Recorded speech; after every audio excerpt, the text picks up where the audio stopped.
Alright guys, good morning. It is morning time here in the Philippines, about 9:30. Been up since 5 o'clock, of course, because Hannah Grace had to go to school and we drive her to school. So anyways, today we are on a mission. If you've been following the channel, you know that the car was in an accident, got hit by a jeepney. I had to order the taillight assembly from the States and have it shipped over from the States. And I have the documents here tracking the tracking this taillight, and it still hasn't arrived yet. So, according to the tracking, a label for shipping was prepared May 21st back in the States. May 22nd, the USPS picked up the item in Miami, Florida, United States Postal Service. All right. And May 23rd, it arrives at the United States Postal Service Regional Facility. All right, May 23rd again, it processed through the regional facility. Then we go to the 24th, it departed Miami, United States. That's where it was being processed through. Then evidently it went to Atlanta on the 25th. It departed Atlanta on the 25th, arrived in Tokyo, Japan, and then departed Tokyo, Japan, May 26th. And then it arrived in Manila on the 26th. It was held for customs May 29th. May 29th also, it was processed through the facility. May 29th also, it says your item was processed through a facility in Manila Central Mail Exchange, CTR Air, Philippines on May 29th at 11:31 a.m. From there it says, the item is currently in transit to the destination. In other words, the item is on its way to me.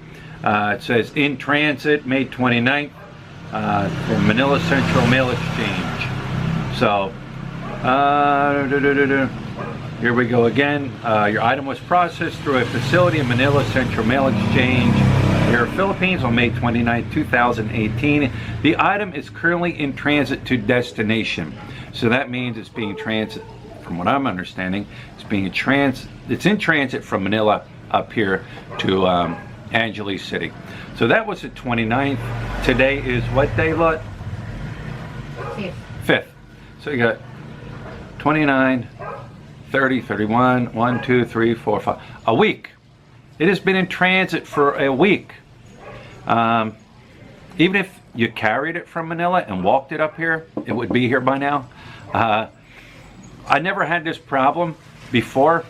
Other packages we received, when it came into the post office would send us a card that would say, you have a item ready for pickup, come down to the post office, pick it up.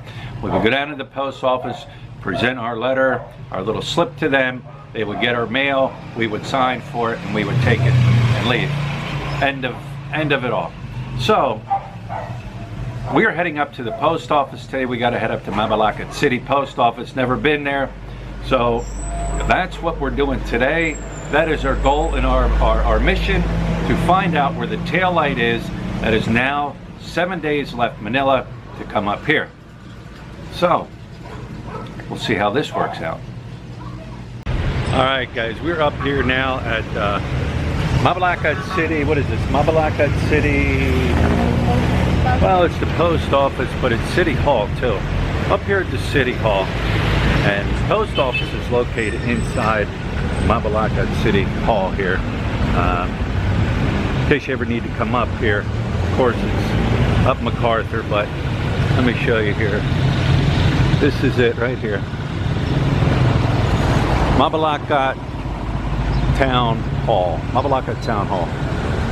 Police are located in here. Well, it seems to be a lot of police vehicles around here, a lot of police officers. Republic of the Philippines, NPN's right here. So there you go, National Police Commission. Philippine National Police. It's located right here also. But anyways, we're up here at the town hall. Went inside and asked them, you know, where my package was. Nice people, really nice people. They asked me for a tracking number. I gave them my tracking number and everything, and the package was here. And then I asked them, I said, well, why didn't I receive a letter, you know, stating there was a package here? The fellow told me that he came out Friday, this past Friday, to the apartment, but he forgot the letter. I don't know, to have it signed or pick up or whatever. Normally, they'll get, like I said, normally they'll give you a letter, then you come here and you pick it up and you sign for it and everything like that. Package was here. I signed for it. Cost me another 112 pesos. I opened it up inside to make sure it was in there, and I didn't get a empty box. But anyways, guys, we have successfully tracked down the taillight assembly, which is a good thing, because you know what, I was a little nervous because waiting over 7 days when they said it was en route. But anyways, here is the box, there is the lut, and success. We have successfully completed the mission, and now it's time to head back to the store. I got to stop by the auto place and talk to them and see when's a good time to bring the car in to get it worked on. So successfully completed the mission. All right, we are back now at the Sari store. I guess the question is, can you trust the Philippine post office here? I don't know, you know, I hear horror stories sometimes, but then I hear people that, you know, order things and everything comes perfectly fine, no problems whatsoever. Like I said, I have never had a problem getting things sent to me here. Now, I've never ordered like hundreds and hundreds of dollars worth of stuff to be sent here. This was the most expensive thing I ever had ordered and sent here. Between shipping and everything, it was like $102. And like I said, never had a problem. I mean, this was a minor problem. You know, like the kid said, you know, he delivered it or was going to deliver it Friday, got to the apartment, realized he forgot the little slip, and returned it. So it was just a matter of just going up to the post office, talking to them, and finding the package. If you send stuff, make sure you get a tracking number. I mean, we had a tracking number from the United States Postal Service, and they sent me updates and stuff, and I checked the tracking from point A to point B, so I knew from Manila up to here is where everything kind of ran into a problem. Minor issue, minor problem. But anyways, like I said, I've heard horror stories of people buying things and never getting it, getting lost on the way or whatever. My experience so far has been rather good. So yeah, do you trust them?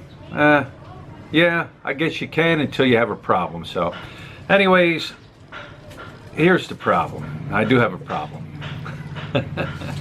And the problem is not the Postal Service. It was not the company that sent it to me.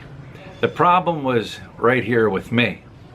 When I ordered it, I ordered online, and me being like cheap Charlie, me trying to find, you know, get it at a cheap price, I ordered it, and of course I received it, and then I opened it up, and yes, the taillight was in there, but wrong taillight. I ordered the wrong taillight for the car. It was the right size, or it was the right one, back left, driver's side taillight. The problem was it was for another make of a Rio. So now the fun begins. I got to repackage everything, go on their website, and I have to return the taillight. The thing here is, you know what? I have that mentality back in the States. I want it ordered and I want it tomorrow. I don't want to wait. And you know, back in the States, you can order things and you can have it like that. You know, within the next day, within 2 days, if a supplier doesn't have it, or you go to a supplier and they have it. It's real simple. So I think maybe what I'm going to do is just order it here, have them ship it from Korea, South Korea, and just go that route and just wait. I mean, the car's drivable. I actually even took the black or the red lens cover for the back and super glued it on there, and you know, there's only a tiny little bit of plastic that's missing, so you know, it's good to go. Nobody's going to pull me over here. The police aren't going to pull me over, and they're not going to say, oh, you got to get your tail light fixed, we're going to give you a fine for not. They don't do that here. So like I said, I think maybe I will go that route, but like I said, the tail light is here. It's in here. Here it is. So you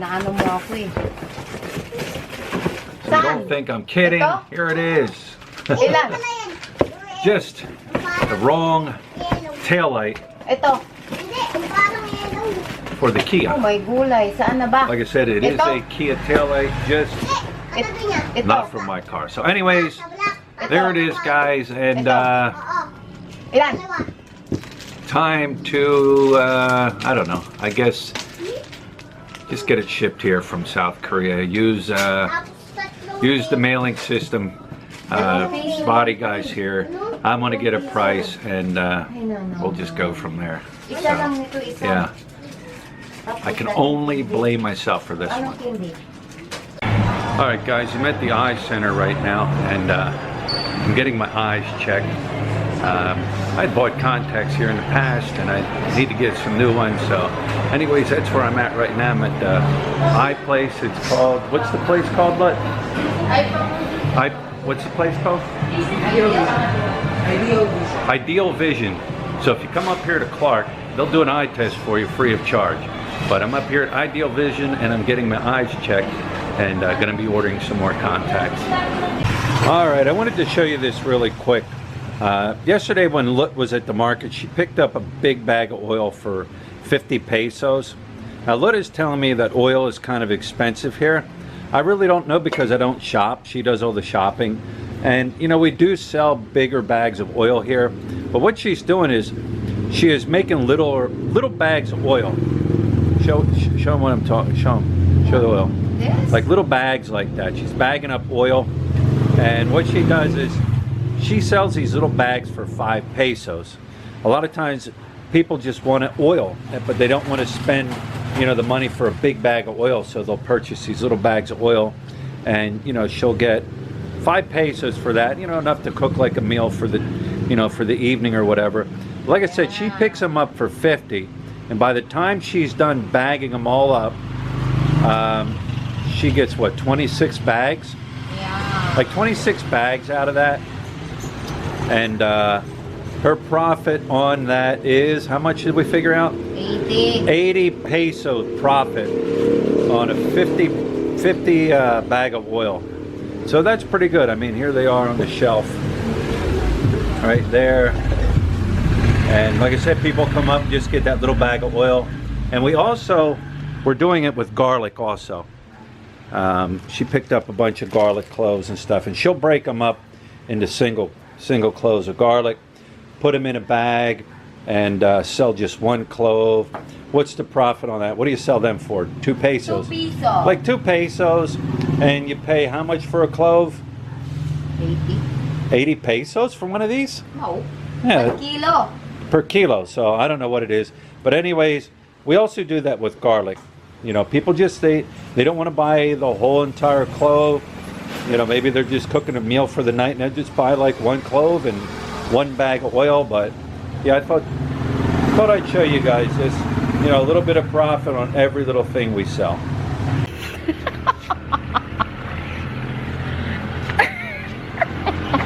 Natatawa ako.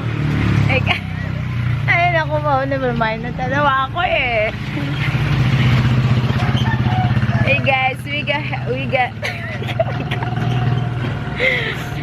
all right. Hey guys, we're gonna head into the bus terminal and we're gonna buy a chicharrón. If you don't know what is chicharrón that is pork skin. And I don't know how to make chicharrón anyway. Right now it's very hot. It is. I'm sweaty. And then what should I? Chicharrón is good. Yeah, that is very good with the chicharrón. Is very good with the vinegar. I like that. That's one of my favorite. And right now the market is very quiet because it's not evening yet. Later on it will be busy anyway. And I'm gonna bring you along over there in bus terminal. Again? Huh? Again? Ay, naku po, just sige. Diliri. Alright, you can see the chicharrón right here.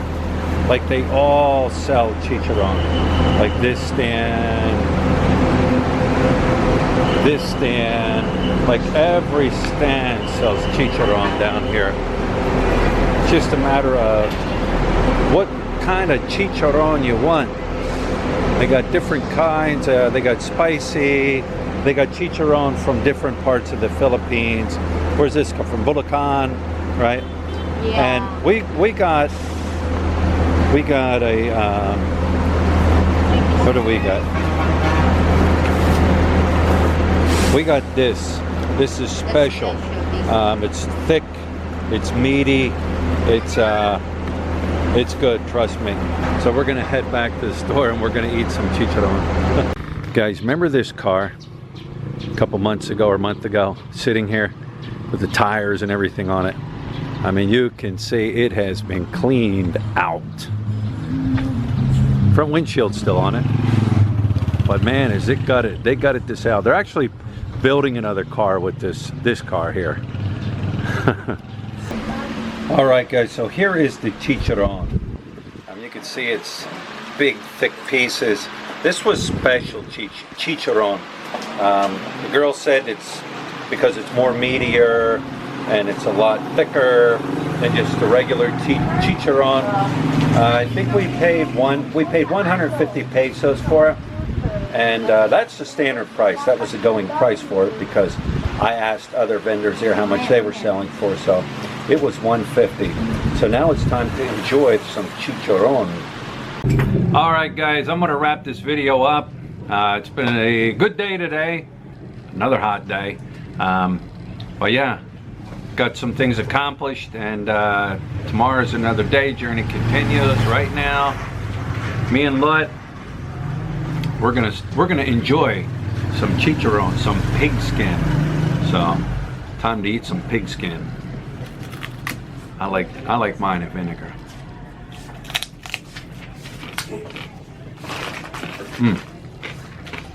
Masarap. Sarap. Masarap.